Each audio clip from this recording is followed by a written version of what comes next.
Hello mga mamshi, good evening. Nandito ngayon ka tayo sa aking vlog. So nakikita nyo naman, haggard mommy. So ngayon ay 8:41 PM. So titignan nyo ngayon.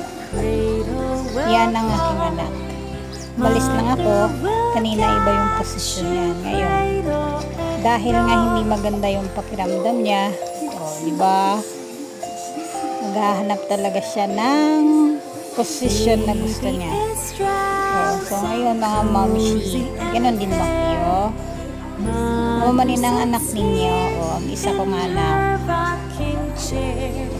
Sinabihan ko abi nga magbantay siya habang pato ko sa kusina. So amo na nang jending. Diba? Ganyan matulog ang baby ko.